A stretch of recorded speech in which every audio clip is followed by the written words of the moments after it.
Anyway, let's get on to the final. Real quick. I honestly thought I was going to need to shoot about 197 to win this because Anthony couldn't hit the backside of a bull with a banjo in the practice.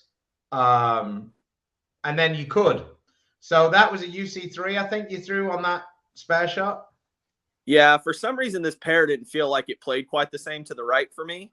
It was way tighter. So I thought I was going to have to maybe step away from it a little bit and use the UC3.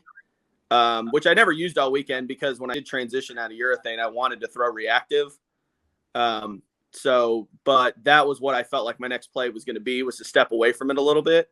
And you're being pretty generous with 197 because after practice, I pretty much thought if you bowled 172, you were probably going to win. So I was using a burner pearl. I felt like it allowed me to keep the ball online pretty good. This lane 11 is always tighter than shit, and it was again. And just a few bad shots on that lane really caused me a lot of issues. With it being a little tighter and your ball reaction being like looking bad, I felt like I just needed to just move right. And it was back in the pocket, but I think that was the worst thing I did. I think just throwing it a little slower, which is what I ended up doing at the end of the match, was better. But I don't know. I've seen Frankie use those weaker balls quite a bit going straighter, and he seems to have a little bit of a trick with them. So I've been trying to figure it out. What move did you end up making to make the pitch black work? So basically game one, I tried to play a little bit closer to it. And then as I drug oil down, and the most people, except for the match against AJ, everybody I was bowling was throwing reactive, fairly close to where I was. So after the first game, I would kind of parallel into the middle of the lane a little bit. And I felt like I had drug enough oil down that I had a little push to the left, and everybody using reactive felt like it gave me a little bit of hook to the right. And so basically I did the same move just way earlier to get away from the outside part of the lane, because I just felt like it played so much flatter than the other pairs that I had bowled my matches on. Yeah, I think this is once the party is just about to get started. Watch this one, folks. Yep. Right in front of it, off the wall. Let's go. About to get another one. Yeah. It was this was about the time I started to cook. When all the messengers are connecting. Not just honest, one. I didn't care about the messengers. It was the other hits that was a little bit. There we go. Watch this one. Bang. And I mean, that's when you know you throw a lot of messages. When you walk it off, you don't even think about a slap out or get excited about it. You're just like, yeah, that's what's supposed to happen. Yeah. Watch Chris bowl and get enough of them. You just kind of, you hang around Chris enough and good things start to happen. It might hit the 5-pin. So.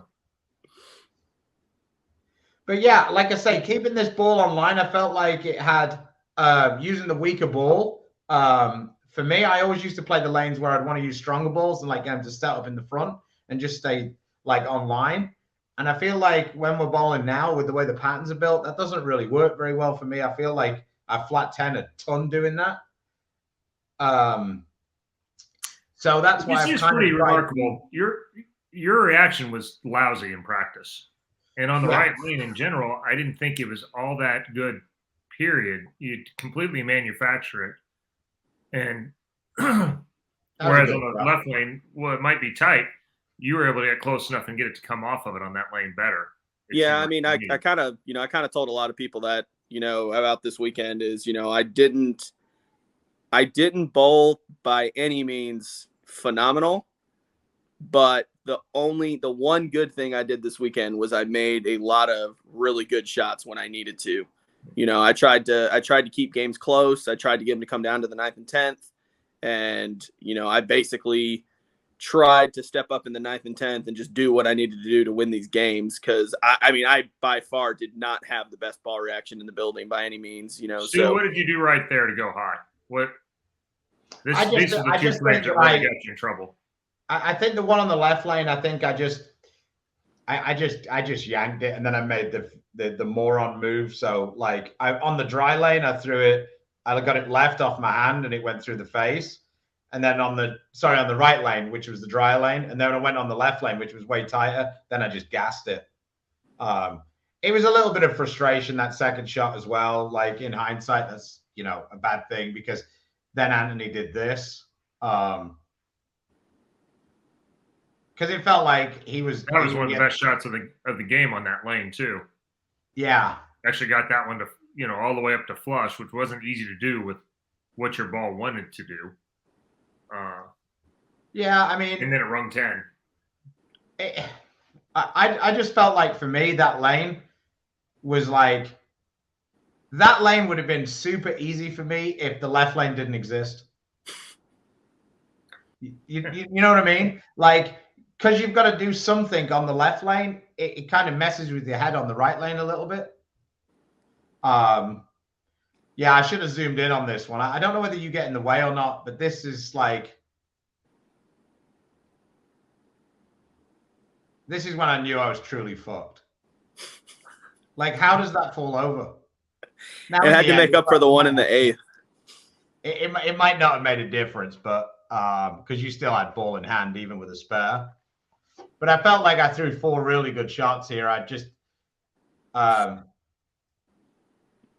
yeah, I kind of let them know about that one. Like this 10th frame, I was really pleased with myself. This was one of those that like you lose, but at least you can go home with a little bit of pride because I felt like I really like dialed down my speed, threw 3, really good shots to make you turn up in the 10th frame. So it would have been frustrating if I'd thrown it as bad as I did the previous time. But, you got to give yourself a chance to win. That one was really good. It's just frustrating. Anthony missing that 10 put in the 8th wasn't really his fault. That was just a carryover from his last doubles partner at Fire Lake. So. Oh man, yeah. Bowl with Jacob. Nightmares.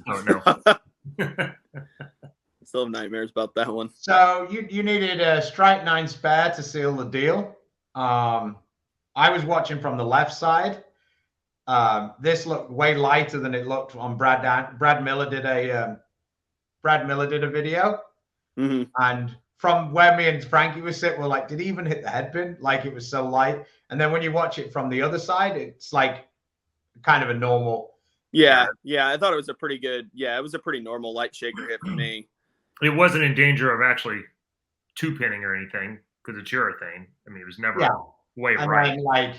Then you got that one definitely way more on the high flush side. So yeah, good tournament for both of us, I think. Gave me a little bit of confidence going into the end of the year. Yeah, overall, I felt like personally, I felt like I bowled kind of average on Saturday, and I felt like I bowled really good on Sunday. I know that you hadn't really bowled very much leading up to that. Maybe you should take the Wes approach to bowling from now on. Yeah, I don't think that's going to quite work out the same way if I keep doing this. Because, like I said, I mean, the format, I'd be honest, like I bowled good when I needed to, but the format helped too because, if it was a total pins format or round robin or anything like that, like it wouldn't have been relevant. So, it was one of those tournaments. Like I bowled okay, I bowled well, I did some good things, I did some league bowler things. But it was one of those that it was just kind of everything got put together the right way. So, I don't want to sit here and be like, oh, I bowled the tournament of my life. I bowled phenomenal because that just definitely wasn't the case. I bowled okay, but, the format helped a little bit, had a couple things go my way and, What I'm hearing here is Tiger beat us with his C game.